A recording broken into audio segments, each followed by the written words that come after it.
Ito, meron palang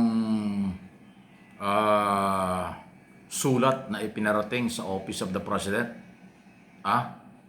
Ang isa ho sa mga retired opisyal, alam ko retired colonel ito ng military. Okay? Na sa katauhan po ito ni dating Colonel Santiago. Santiago. Tama, Santiago. Kala ko mali ako eh. Dating LTO chief ito noong mga araw. Ang purpose ng kanilang sulat na ipinarating sa Pangulo, umaapila sila na ilabas na daw ng ating Pangulo ang lahat ng kanyang nalalaman tungkol dito sa graft and corruption. Ibig sabihin, kung meron pang hindi nababanggit, baka piling nitong mga retiradong kernel at militaring ito na merong hindi pa nababanggit ng Pangulo o baka nagdadalawang isip. Ilabas na daw lahat ng Pangulo kung ano ang kanyang nalalaman para dito ho sa iso ng graft and corruption. Kung merong kilala ang Pangulo na talagang may kinalaman sa korupsyon, ilatag na. Tamang-tama po ito. Kaya ko po ito ay ginawang topic ngayon at pinag-uusapan. Pabor ako rito. Alam niyo bakit? Ilang beses ko na pong sinabi, inamin na rin ang Pangulo at naniniwala naman ako na kilala niya. Meron siyang kompletong report at detalye. Sinong kontraktor, sinong politiko, sinong taga-gobyerno ang sangkot sa katiwalian. Dahil sa lawak ng intelligence ng Pangulo, intelligence report, counterintelligence at kapangyarihan ng Pangulo, imposibleng hindi niya alam yan. Sa ngayon po, marami nang nabulgar na mga kontraktor, politiko sa Senado, Kongreso, ngayon at mga dati, active at mga dati, pero mukhang nakukulangan pa ang grupo ni Colonel Santiago. At hindi naman masama yung sulat na yan. Sa tingin ko ay karapatan nila yan. At kung sasagutin ng Pangulo, at kung hindi man sagutin pero ilabas ang lahat ng nalalaman, mas makakatulong sa kaalaman ng mamamayang Pilipino at higit sa lahat para din sa malawakang investigasyon. Kasi kung tayo lang po ng mga sibilyan ang magsasabi na posibleng ganito, ganon ang mga sabit, maaaring speculation yan sa pantahalang. Pero kung ang Pangulo ang magsasalita at kanyang papangalanan, mas kapanipaniwala kaysa sa mga resource person na kontraktor, resource person na mga engineer o politiko kasi baka may pagtakpan pa yan.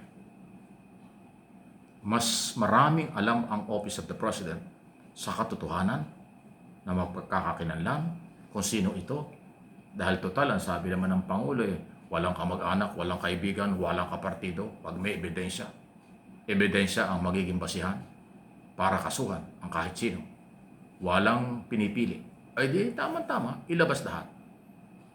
Kasi ang nanggaling sa impormasyon sa Pangulo, 15 lang na kontraktor sa unang press conference. 15 kontraktor ang nasa kanyang unang ipinakita sa media na sangkot sa iba't ibang mga project. At yung 546 billion sa flood control project, imposibleng 15 kontraktor lang ang sangkot yan. Lumabas ka makailan, mga 67 kontraktor, sabi ng Senado, ni Ping Lacson, kung di ako kakamali. Baka hindi lang.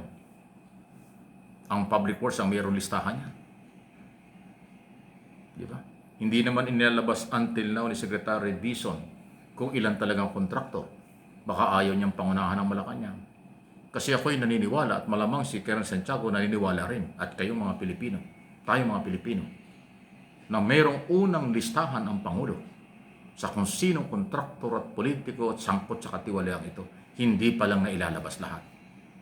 Ang sinusundan nila ay yung ginagawang investigasyon ng ICI. At kung sinong lalabas doon, yun ang kakasuhan. Pero mas maganda talaga kung sino at ano ang listahan ng Pangulo, ilabas lahat. Para ho, managot ang lahat. Kasi bilyon, trilyon, 1.7 trilyon ang nawalang pera sa bayan ayon sa ICI sa loob ng 10 taon. So, imposibleng 15 kontraktor lang ang sangkot yan. Imposibleng wawalo o 20 congressman lang o 6 hanggang 7 senador lang. Active at saka mga dating politiko ang sangkot yan. Hindi, marami ho talaga. So, tama lang na siguro ay ilabas ito. Ano po inyong masasabi? Okay?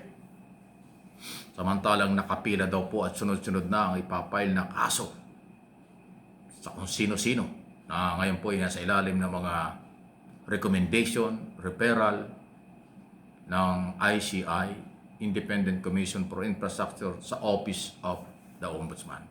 Halos every other day, nagdadala ng volume, kahon-kahon ng mga ebidensya.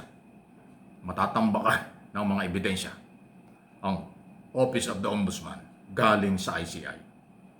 So, dire-diretso yan sa Sandigang Bayan. Pero ang tingin ko parang evaluation na lang. Ano evaluation? Tama, evaluation. Pagpapahinal na lang po dahil kompleto na halos yung recommendation, pangalan ng kontraktor, pangalan ng politiko, pangalan ng sangkot. Yun po yung nire-recommenda ng DPWH at saka ng ICI before Ombudsman. Ang Ombudsman po ang maggagawa ng pinali para naman kanilang formal na i-file ang kaso sa Sandigang Bayan. Ganun po ang proseso kasi, para lang may idea tayo. Kaya kaya nga 'di ba, parang nananawagan ng Ombudsman na sila tulungan ng mga ibang abogado kasi hindi kakayanin ng kasalukuyang manpower ng Ombudsman, ng daming trabaho, daming kaso.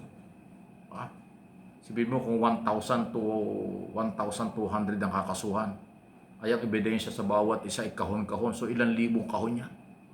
Kita nyo isang araw na binalita ko, yung truck ng PNP, at tapos yung kailang investigasyon sa mga probinsya, isang truck na kahon-kahon ng mga dokumento.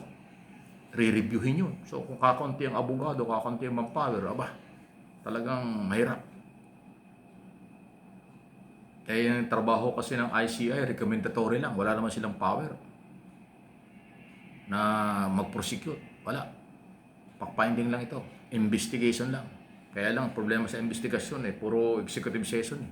Hindi pa natin makita yung live na inaasahan natin, na hinihiling ng taong bayang live ang investigasyon, hindi pa rin nagagawa ng ICI hanggang ngayon.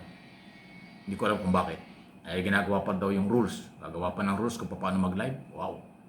Ang dami niyong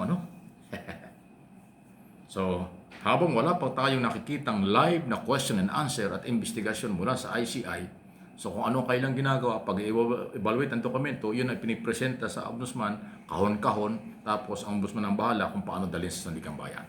So, ang inirekomenda, pinakahuli, 8 congressman, kasama si Saldico. So, ang sinabi nga ni Boyeng Remulla, mga 10%. Ilan ba ang 10% ng 300 congressman? Ilan ba ang congressman ngayon? 316 na 320? Ang 10% nun, 30. Tama ba? O sabihin natin 35. O sabihin natin 35 congressman. Ay ang na-identify, nakakasuhan pa lang si Saldico. Tapos mayroong another 7. Kung 35, yun dami pa. Wow! Mahaba-habang usapan yan.